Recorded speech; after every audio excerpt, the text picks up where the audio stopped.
Hello and welcome to our 3-day pop-up. My name is Åsa Nilsson and this is my husband Thomas Kindberg. Hello. Hello. We are Swedish Death Cleaners coming to you from Västerås, Sweden. And we were going to be sitting on our sofa because this was a sofa lounge type effect, but we can't fit on the sofa, both of us. So we're going to have to sit like this. We work with what we got, right? Yeah. That's it. Okay. So this 3 days is a time for you to send in questions that you have about Swedish death cleaning. What is it? How can I do it? Where should I start? Things like that. And we will answer any questions that you have. So let's start first with a little summary of what the past 28 days have been like. Every day in the month of July, excuse me, I have done a video series. So we started with themes. So there have been 4 themes. The first theme was mindfulness and motivation. And the second one was your home, your rules. The third one is helping aging parents. And the fourth one was legacy, letting go, and lightness. Now, what does that mean? What is it? The purpose of it was so that you can kind of compartmentalize your planning and your thinking through how can I do Swedish death cleaning by myself, for myself, in my own home. Thomas and I have now done this several times. And I say several times because Swedish death cleaning is not something that you do once and it's done. Okay. Swedish death cleaning is not something morbid. It is not something horrifying to, if I talk about death or start to consider my own death, that it is going to bring upon death. And we have had this conversation with several people also that they think that it is some taboo topic. Death is a taboo topic, which I understand that many are afraid of talking about it. But we are believers that we need to talk about it. And it is more of a shame to never discuss it because then we lose the opportunity to potentially share our hearts, our wishes, and our wants with our loved ones now, right? Before it's too late. I know that you have people in your life that have gone too quickly, people that have had no warnings about illness, people that have gone out of their home and never came back.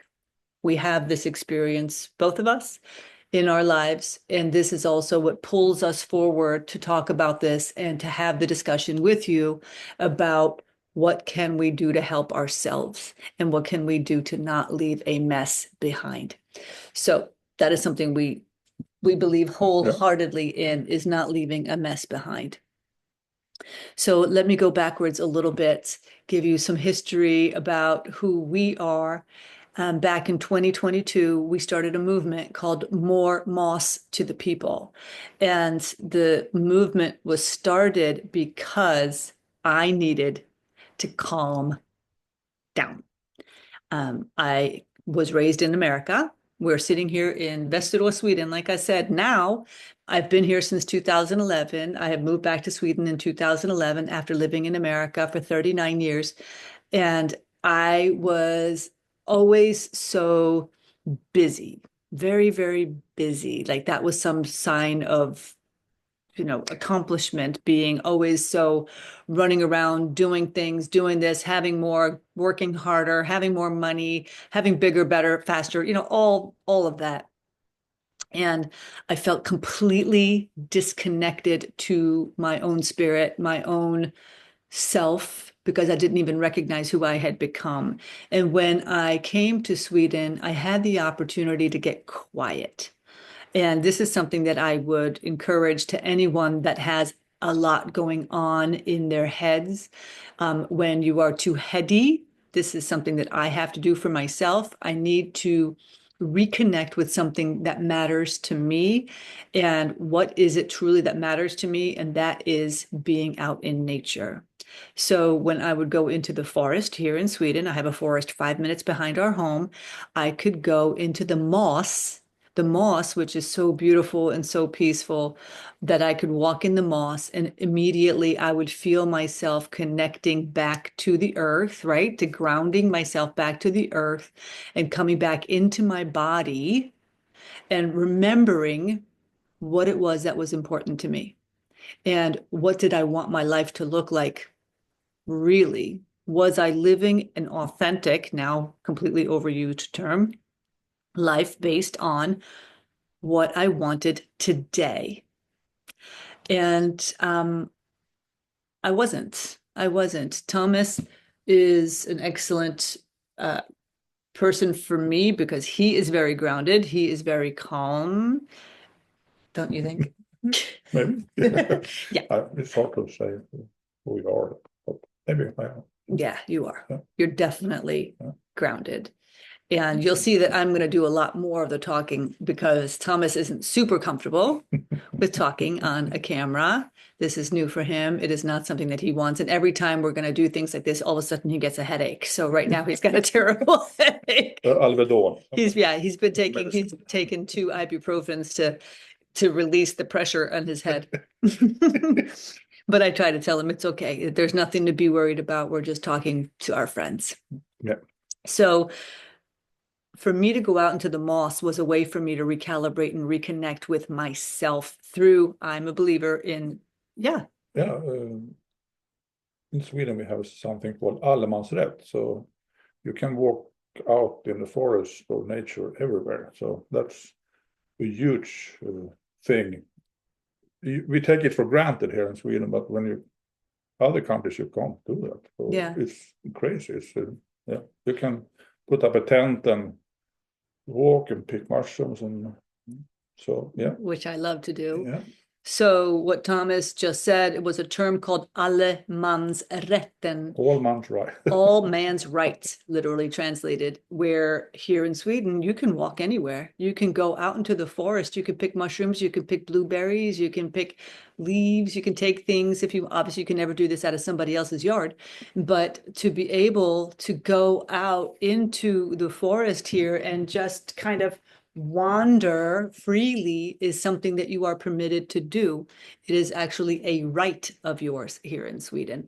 So when I came from America, where every you're trespassing if you go into any place, and you're going to get potentially shot, depending on where you are. But here you are okay. You are okay to walk outside, and to me that was so freeing. So what happened was I created this time for myself where I would go into the moss and I would revisit who it was that I wanted to be. I would come back to who I wanted to be. So Thomas and I, we started a podcast called More Moss to the People, where there were interviews, really cool interviews of people that are choosing to do life their way.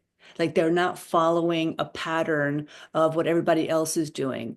They are choosing to live a life based on what they want it to look like, not what everybody else tells them it should look like. To me, that was so empowering. I needed to have witness from other people of what they were doing because I had become I was like following the herd, and I'm not a herd follower. I'm not the person to do that. And I had become so used to just doing what everybody else had been doing that it wasn't feeling right in me anymore. And so why this matters as far as Swedish death cleaning is concerned is, I'm coming to the point, is this part of living in our homes, coming into our homes. Is this the place where you don't have to have a mask? Is this a place where you can come and have a soft landing? Is this a place where you feel safe to come home, or is your home a part of your problem, meaning that you have so many belongings around you that you cannot think straight? Thomas, what are your feelings on this? Because this is important. Yeah, I mean, it can be overwhelming in your house if you have too much stuff, stressful, and you have no strength to start cleaning up. So then you feel bad about it. Mm. So. in America, I noticed that from my own perspective, that having more things in your home was more of a, I am wealthy. I have all these items around me and I can continue to buy more. And that's, I guess that's, if that's what somebody wants to do, that's good. But at some point, you keep taking in, but you don't have anything going out. So what happens then is when you come home from a day of working, you come home from a day of traffic and stress and meeting all the needs of everybody around you, completely self-abandoning your own wants and needs because you're taking care of everyone and everything. How can we then recognize that part of the problem is how we create the same things in our home? So overconsumption is not something we stand for. No, using what we have in our homes before buying more is something we stand for. And sometimes people don't even know what they have in their homes because they have so many belongings that they don't even realize that they already have 1, 2, or 3 of the same things already because they don't have a place for their things. So what is Swedish death cleaning? Swedish death cleaning means that you go in your home, whatever your home looks like. It could be a room, it could be an apartment, it could be a villa, it could be whatever. Wherever it is that you reside, wherever that is, you're going through your home, room by room, piece by piece, and deciding what it is that you consciously want to live with today. That's it. What is relevant for you in your life today? And I had sent a request out saying, I would love to get your questions. I want your questions about what you want to know about Swedish death cleaning and what do you need for your own home, maybe to get started, or do you have like a project that you want to get started? Do you need some tips and tricks? We didn't get one person to send us a question. Give us questions. Yeah, give us some questions. You're welcome to do so. That's what the purpose of this pop-up is. So Thomas and I were thinking this morning, well, we didn't get any questions. Should we even do this? Should we even do this pop-up? Yeah, we're going to do this pop-up because you know what? We're not ashamed that we didn't get any questions. That means that you maybe don't understand how to ask the questions. Just email us. You can email us and we're going to be recording every day, just like this. We're going to come to you and we're going to talk about Swedish death cleaning. We're going to talk to you about more moss to the people and what does it mean? What can you do for yourself? And it is so much bigger than just decluttering your home. It is, what can I do for myself to make myself feel comfortable in my own space, which in turn in my own heart today? Because if we have the power to design the life that we want, really, if we take that control, this is taking a control back in our lives, not giving it away to other people, not giving ourselves away to others anymore, but taking it back and saying, okay, my children have grown. My children have left my home. I have aging parents. I don't know how I can help them. I don't know, how can I start a conversation with my father? My mom went away and now my father doesn't want to talk about anything. He doesn't want to talk about his home and their belongings because he is so concerned that if he lets anything go, that she's going to be gone. You know, these are really, really important conversations. That's what we do here. That's what Thomas and I help with. So because we didn't get any questions, we're just going to tell you what our top 3 questions basically are from people because they don't even know what we're doing. They still don't understand it. That was the whole purpose of me doing the 28 days of what is Swedish death cleaning, what can you do for yourself, and how can you help yourself in your own home get started with this yourself, your DIY, do it yourself, Swedish death cleaning. The first question is, what is Swedish death cleaning? What is it? And why do I even need to do it? You don't need to do it. Swedish death cleaning, here, there was a book that I read by this woman. This is a Swedish woman. Her name is Margareta Magnusson. Please, miss, don't look at that stain in the middle of it.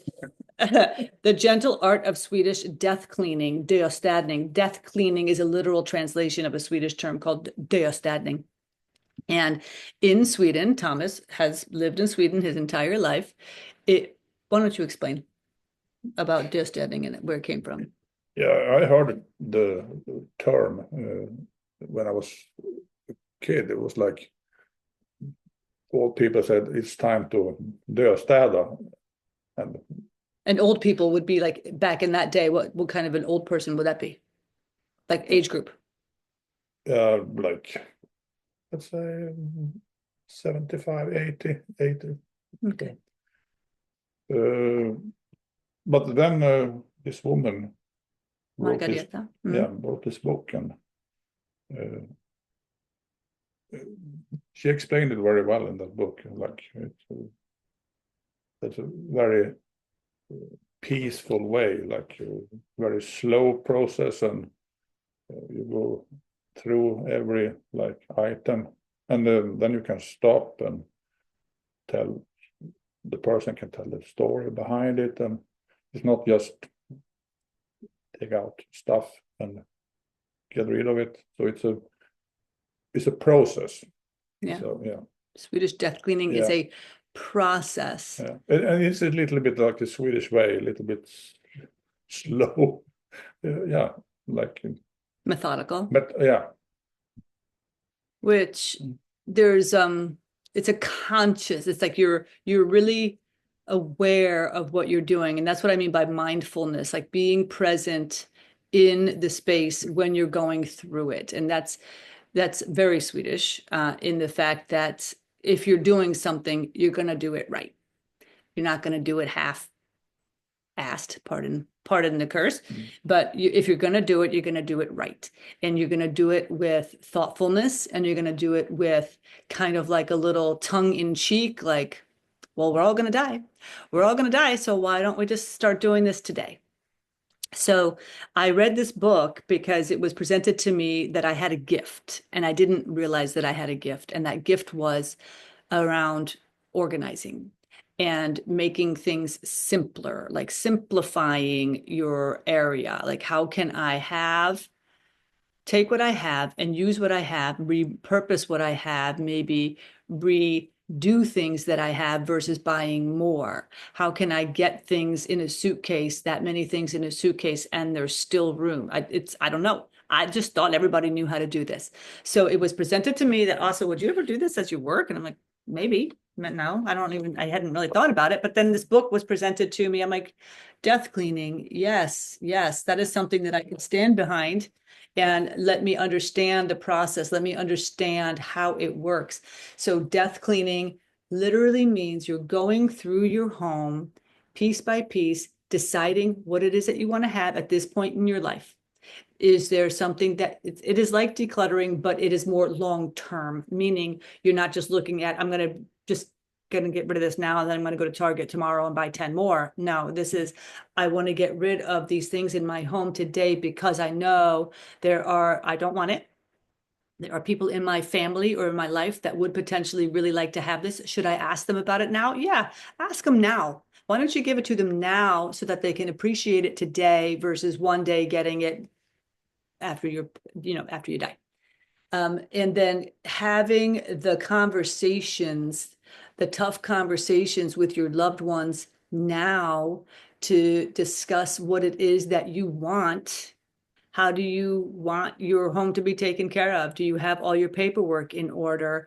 Do you have your wills in place? Do you have your trusts in place? Do you have all of your bills written down so somebody that comes in behind you can come in and fix this, because the day you die, somebody has to wrap up this house, this package of your life.